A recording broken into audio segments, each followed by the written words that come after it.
আবু হুরায়রা রাদিয়াল্লাহু তাআলা আনহু বর্ণনা করেছেন যে নবী করিম সাল্লাল্লাহু আলাইহি সাল্লাম আমাদেরকে সতর্ক করেছেন, গোটা জাতিকে, তার উম্মতকে সতর্ক করে তিনি বলেছেন, এই যে তানিবু আস-সাবআল মুবিকাত, তোমরা 7টি ধ্বংসাত্মক অপরাধ এবং মহাপাপ থেকে বিশেষভাবে সতর্ক থাকবে, বেঁচে থাকবে, বিরত থাকবে।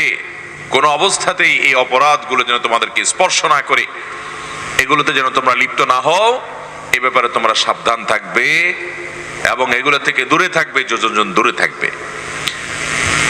যে কোনো কাবিরা গুনাহ, যে কোনো মহাপাপ, যে কোনো বড় অপরাধ, সেটাই মানুষকে ধ্বংস করে, মানুষের দুনিয়াও ধ্বংস করে, আখিরাতও ধ্বংস করে। মুহতারাম হাজিরিন, এই কাবিরা গুনাহগুলোর ভিতর আবার 7টি বিশেষ কাবিরা গুনাহ আছে।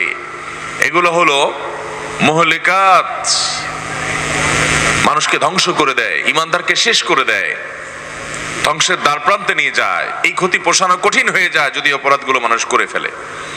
এগুলো থেকে বিশেষভাবে বাঁচার জন্য আমাদের নবী করিম সাল্লাল্লাহু আলাইহি সাল্লাম আমাদেরকে সতর্ক করেছেন। ভাইরা আমার, আখিরাতের অনন্তকালের যে যাত্রা, যে যাত্রার শুরু আছে শেষ নাই, যে যাত্রা থেকে আর দুনিয়াতে ফেরত আসার কোনো সুযোগ নাই, সেই যাত্রায় আমাদেরকে কোন বিষয়টি শেষ করবে, ধ্বংস করবে, সেগুলো সতর্ক করবার জন্যই আল্লাহ তাআলা তার রাসূলকে পাঠিয়েছেন। তিনি আমাদেরকে সাবধান করেছেন। নবী আলাইহিস সালাম বলেছেন, তোমাদের কোমর ধরে ধরে জাহান্নাম থেকে তোমাদেরকে বাঁচার জন্য আমি টানি, বাঁচানোর জন্য চেষ্টা করি, আমি সতর্ক করি। তোমরা লাফিয়ে লাফিয়ে জাহান্নামের দিকে যেতে চাও, প্রবৃত্তি মানুষকে সেদিকে নিয়ে যেতে চায়, শয়তান সেদিকে নিয়ে যেতে চায়, আর আমি তোমাদের কোমর ধরে ধরে তোমাদেরকে টানি, বাঁচানোর চেষ্টা করি জাহান্নাম থেকে। এটাই আমার ডিউটি। নবী রাসূলগণ সবার ডিউটি এটা ছিল, আমাদের নবীজি সাল্লাল্লাহু আলাইহি সাল্লামের ডিউটি এটা ছিল। তিনি সতর্ক করেছেন।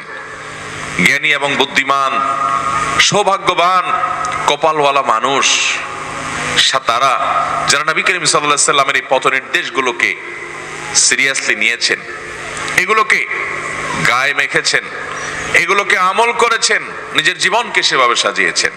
আল্লাহ তাআলা আমাদেরকে সেই সৌভাগ্যবান মানুষের কাতারে শামিল হয়ে প্রিয় নবী সাল্লাল্লাহু আলাইহি সাল্লামের প্রতিটি আদেশ নিষেধকে জীবনের সর্বোচ্চ গুরুত্ব দিয়ে আমল করার তৌফিক দান করুন। মুহতারাম হাজিরিন, নবী করিম সাল্লাল্লাহু আলাইহি সাল্লাম যে 7টি ধ্বংসাত্মক মহাপাপ এবং অপরাধ থেকে বিশেষভাবে সতর্ক করেছেন, সেই 7টি ধ্বংসাত্মক বিষয় ছাড়াও আরো বহু অপরাধ আছে যেগুলো কাবিরা গুনাহ, সেগুলো থেকেও বেঁচে থাকতে হবে, কারণ এগুলো আমাদেরকে জাহান্নামে নিয়ে যাবে। তবে এই 7টি ধ্বংসাত্মক বিষয়, কাবিরা গুনাহগুলোর ভিতর আবার মহা কাবিরা গুনাহ, মহাপাপের মধ্যে আবার বড় মহাপাপ, ভয়াবহ মহাপাপ, ভয়াবহ কাবিরা গুনাহ, এগুলোর উপরে আমাদেরকে সাবধান হতে হবে। নবী সাল্লাল্লাহু আলাইহি সাল্লাম যখন সাহাবীদেরকে বলেছেন, এই যে তানিবু আস-সাবআল মুবিকাত, তোমরা মানুষকে ধ্বংস করে দেয় এরকম মুবিকাত, মুহলিকাত, ধ্বংসকারী, ইমানদারের ইমান আমল বিধ্বংসী 7টি কাজ থেকে বেঁচে থাকো, খারাপ কাজ, গুনাহ থেকে বেঁচে থাকো। ক্বালু ইয়া রাসূলুল্লাহ ওয়া মা হুন, সাহাবীরা বললেন, হে আল্লাহর রাসূল, সেই 7টা ধ্বংসাত্মক বিধ্বংসী অপরাধ কি কি, আমাদেরকে বলুন। নবী করিম সাল্লাল্লাহু আলাইহি সাল্লাম তখন সেই 7টি অপরাধের কথা বলেছেন। আমি বিস্তারিত ব্যাখ্যা যাব না। নাম্বার 1, আশ-শিরকু বিল্লাহ, আল্লাহর সঙ্গে শরীক সাব্যস্ত করা। আল্লাহর সাথে কি সাব্যস্ত করা? শরীক সাব্যস্ত করা। আল্লাহর সাথে যদি কেউ শরীক সাব্যস্ত করে, পার্টনার সাব্যস্ত করে, তাহলে এই বদামলটি মানুষকে সবচেয়ে বেশি শেষ করে দেয়, সবচেয়ে বেশি ধ্বংস করে দেয়। যত আমল আপনার, যত নেক আমল, যত সওয়াব, তেলাওয়াত, জিকির, নামাজ, রোজা, দান, সাদাকা, মুহূর্তের মধ্যে নিমিষেই ধ্বংস হয়ে যাবে, ডিলিট হয়ে যাবে, পুরো প্রোফাইল পরিষ্কার হয়ে শেষ হয়ে যাবে সকল ভালো কাজ, শুধু যদি শিরকের অপরাধে আপনি লিপ্ত হন। আল্লাহ রাব্বুল আলামিন কোরআনে কারীমে বলেছেন, লাকাদ উহিয়া ইলাইকা ওয়া ইলাল্লাযীনা মিন ক্বাবলিক লাইন আশরাকতা লায়াহবাতান্না আমালুক ওয়া লাতাকুনান্না মিনাল খাসিরিন। প্রিয় নবী সাল্লাল্লাহু আলাইহি ওয়াসাল্লামকে আল্লাহ বলেছেন যে, হে রাসূল, আপনার উপর এবং আপনার আগে যত নবী রাসূল দুনিয়াতে এসেছে সবার উপর আল্লাহর পক্ষ থেকে একটা কমন অর্ডার ছিল, সবার প্রতি একটা কমন নির্দেশ ছিল যে আপনি নবী হয়ে রসুল হয়ে যদি শিরক করেন, শিরকের অপরাধটা যদি আপনি করেন, লা ইয়াহবাতান্না আমালুক।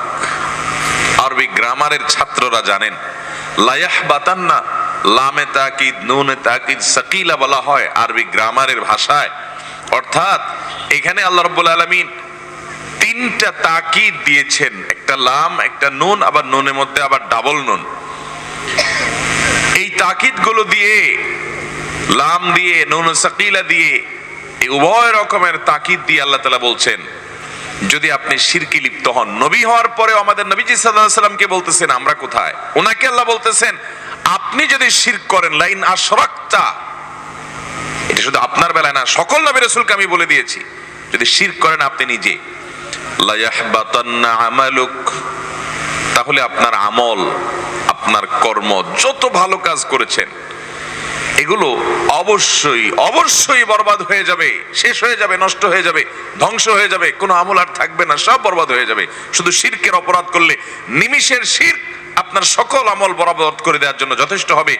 এবং ওয়ালা তাকুনান্না মিনাল খাসিরিন, আপনি হয়ে যাবেন ক্ষতিগ্রস্ত, সব হারিয়ে নিঃস্ব হয়ে যাবেন যদি আপনি শিরকের অপরাধ করেন।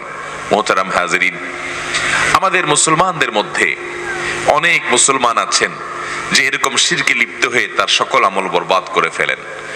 আপনি কোনো কবরে, কোনো মাজারে, কোনো মৃত ব্যক্তির কাছে সন্তান প্রার্থনা করলেন, ব্যবসার উন্নতি চাইলেন, স্বামী স্ত্রীর দাম্পত্য জীবনের সুখ চাইলেন, এবং কোনো কবরে মাজারে গিয়ে সিজদা দিলেন, কপাল ঠুকলেন, তাকে আল্লাহর মতো করে আল্লাহর কাছে প্রার্থনা করতে হয় তার কাছে প্রার্থনা করলেন। এরকম যদি আপনি বড় শিরকে লিপ্ত হন, ইবাদত বন্দেগী শুরু করেন, সিজদা করা শুরু করেন, পূজা করা শুরু করেন, তার হাতে ক্ষমতা আছে, তিনি আপনাকে দিতে পারেন সেই বিশ্বাস আপনি লালন করেন। হিন্দুদের বা অন্য ধর্মের মুশরিকদের যেরকম বিশ্বাস আছে যে বিভিন্ন দেবতায় তারা বিশ্বাস করে, এই সকল দুনিয়া থেকে চলে যাওয়া মৃত মানুষগুলোর হাতেও পাওয়ার আছে, তাদের কাছে চাইয়ে তাদের মাধ্যমে আল্লাহর কাছ থেকে নিবেন, এরকম যদি আপনি বড় শিরকের সংজ্ঞায় পড়ে এমন কাজে লিপ্ত হন, তাহলে সাথে সাথে আপনার সকল আমল বরবাদ হয়ে যাবে। এরকম কাজ করা মানুষ আমাদের সমাজে আছে না নাই? সকল আদেশ এবং নিষেধ চোখ বন্ধ করে আমার যুক্তিতে আসুক বা না আসুক, সবগুলোকে মেনে মান্য করে চলবো, মাথা নত করে দিব একমাত্র এক মহান সত্তার কাছে। তিনি কে? এখন যদি আমার কাছে অন্য কাউকে এই পর্যায়ে সাব্যস্ত করার মতো বিশ্বাস, আকীদা, ঈমান লালন করি, তাহলে এটাও এক প্রকারের শিরক। ঠিক না ঠিক? সবচেয়ে বেশি ভালোবাসা হবে আল্লাহর জন্য, বিদ্বেষ হবে আল্লাহর জন্য, ভালোবাসা হবে আল্লাহর জন্য। এটা না হলে মানুষ পূর্ণাঙ্গ ঈমানদারি হতে পারবে না। এখন আমার ভালোবাসা আমার কোনো দলের জন্য, কোনো গ্রুপের জন্য, সেই স্বার্থের দিকে তাকে আমি সবকিছু করি, এগুলো হলো ভালোবাসার ক্ষেত্রে শিরক, আনুগত্যের ক্ষেত্রে শিরক। এরকম নানামুখী শিরক যেটা শুধুমাত্র আল্লাহর জন্য নিবেদনযোগ্য, সেটা অন্য কারোর জন্য করা, এটা শিরক। এই শিরকগুলো কখনো কখনো বড় শিরক হয়, ঈমান থেকে খারিজ করে দেয়, কখনো কখনো ছোট শিরক হয় যেগুলো ভয়ঙ্কর এবং ঈমান বিধ্বংসী বিষয় হতে পারে, সেদিকে চলে যেতে পারে। এই জন্য শিরক থেকে বেঁচে থাকার চেষ্টা, নবী করিম সাল্লাল্লাহু আলাইহি ওয়াসাল্লাম বলেছেন 7টি ধ্বংসাত্মক বিষয় থেকে বেঁচে থাকো, তার ভিতরে প্রথমটি হলো শিরক। অতএব আমরা শিরক থেকে বেঁচে থাকার চেষ্টা করবো তো ইনশাআল্লাহ? সবার চেষ্টা করবো তো ইনশাআল্লাহ? আবারও আমরা বলছি, নাম্বার 1 আল্লাহর সঙ্গে শিরক করা। নাম্বার 2 কি বলেছি? সেহের করা, ব্ল্যাক ম্যাজিক, জাদু। 3 নম্বর কি বলেছি? অন্যায়ভাবে কোনো মানুষ হত্যা করা। 4 নম্বর সুদ খাওয়া। 5 নম্বর ইয়েতিমের মাল ভক্ষণ করা। 6 নম্বর জিহাদ হলে কখনো সেখান থেকে পলায়ন করা। আর 7 নম্বর একজন সতী নারীর চরিত্রে মিথ্যা অপবাদ দেওয়া। আল্লাহ তাআলা এই 7টি মহাপাপ থেকে, মহাপরাধ